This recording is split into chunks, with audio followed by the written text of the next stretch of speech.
To dobrý. No, tak nechci, dobrý. Za to mu přihodím. A takovéto emoce budeme prožívat spolu doufejme.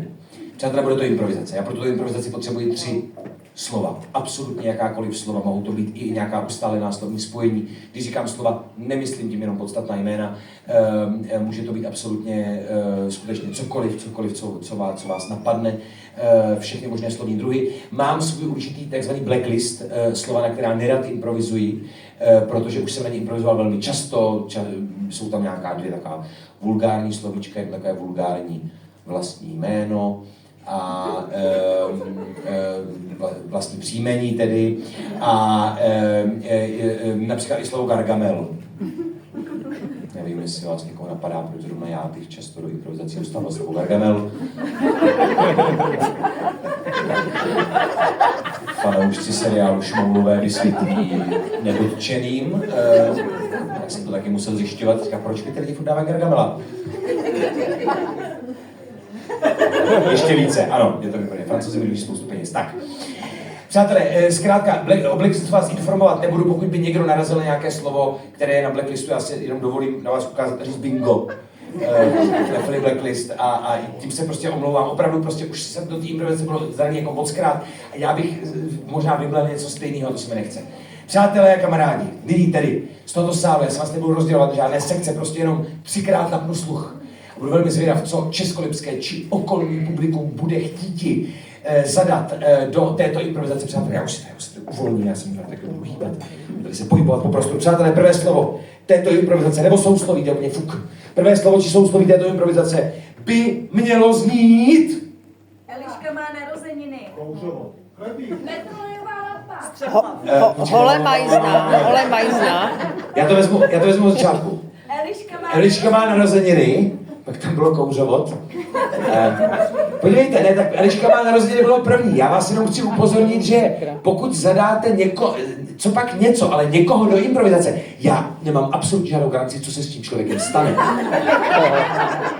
Já už jsem takhle několik lidí takhle poeticky, kdyby urazil, kompostoval a podobně, to je prostě, jak se vám to límuje, to tam padne. Takže Eliška má narozeniny?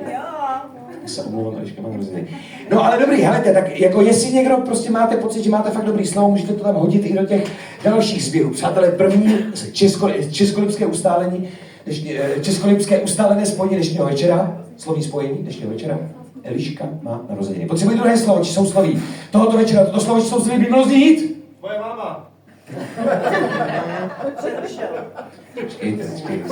Moji mámu ještě jednou někdo sledoval, jak někdo jiný. Aby se takhle opakoval. Katalyzátor. Počkejte, já to zkombinuju, přátelé, dovolte mi druhé slovo. Vybrat přehršel katalyzátorů. Víte, už je Eliška motoservisu. Tak, já vás varoval. Eliška má narozeniny. Přehršel katalyzátorů. A přátelé, nyní potřebují třetí slovo, či ustálené slovní spojení, které nám vykolikuje ten třetí bod toho trojuhelníku smyslového či nesmyslového, možná bermudského, možná Pythagorova. To znamená, že nám to nějak vyjde. Uvidíme. Eliška má narozeniny. Přehršel katalyzátorů a... Olala.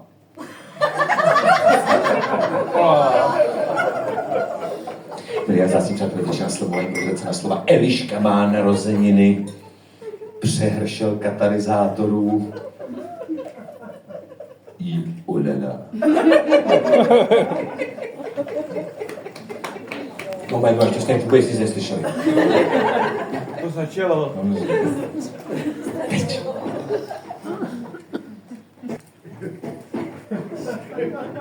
Staří Řekové se neživili na koblížkách. Mají kopce, pásly ovce. Trvá tak výživová víra, že pomocí ovčího sýra udržíš hubeného řeka. Když seš tlustej, tak se s tebou neka. Řekla Eliška. Jejímž nejoblíbenějším autorem je Eduard Petiška. Chodila též na představení Pavla Kožíška. Ale poté, co jí sebral hodinky a přičaroval holinky. Vyřadila ho ze své kulturní rodinky. Dnes Eliška nemá den jak každý jiný. Má Eliška narozeniny. Již tak daleko svým věkem došla v svůj put. Rázem se zjevuje maďarský kamarád a říká jí Boldog születésnapot. Neboli všechno nejlepší k narozeninám. Což Eliška nerozumí, prač to maďarština je řeč jiná. Je to pro ní, ptá se latinsky, co znamená to quo. Na maďarštinu nestáhla si Duolingo. A tak nic neodpoví tomuto náhodnému Arpádovi, který, co by asi dělal tu ty vole, utíká před výsledky maďarských blížících se voleb. V této chvíli Eliška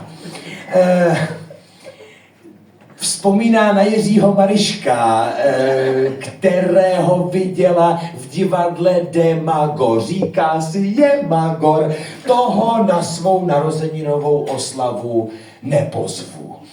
A tak koho pozvat? Její mysl zmáhaj příkré společensko-moralistické chlísty. Měla bych pozvat kamarády podle parlamentního rozložení. To znamená, musím pozvat i motoristy. Nedá se nic dělat, sorry, přijedou se svými karburátory.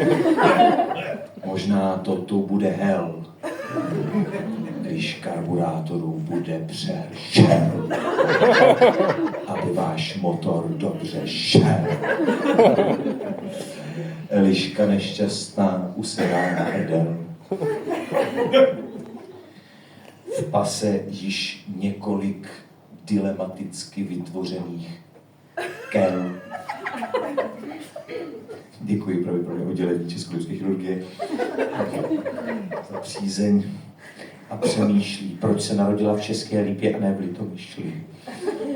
Vždyť chtěla by tu na stole Zofort, teď chtěla míti dort, kde zástup je gratulantských kohort stále přehlíží a stále nahlíží přes bord, neboli kraj lodi svého života nevidí ni člověka muže, ani žádného motoristického Dona Kichota,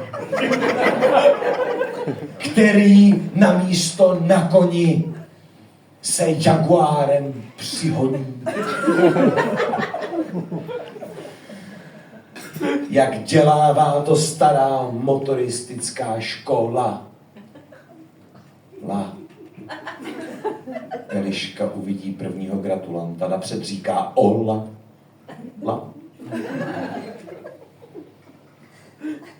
Jak však motoristovi šála, vlála, z okýnka. Rupla mu v zádech plotínka. A v autě, jak jel pouze solo, šála, se zamotala tam, kde Zovníkovo. Protože je motorista pras. Nebyl zabezpečen bezpečnostním pás. A zadní kolo toho trolo vytáhlo z auta ven jak správný podzimní zelinkavě vysmrknutý hlen. Do útrop čisto nosodlen. Asi Eliška na své narozky bude muset změnit plán. A vyrazit někam, kde je dost společenského varu. Do Maďarska. Do Cékeš feherváru. No, jste netušili, kam Elišku pošlete, co? Kde si bez hany a bázní smočí nohy v teplých lázních? A říká si, jsem ráda, že kraviny neřeším na své narozeniny. Mohu doxovat, když nebo Eliško. To tam bylo všechno, děkuju vám, děkuju. Díky, děkuju. Děkuju.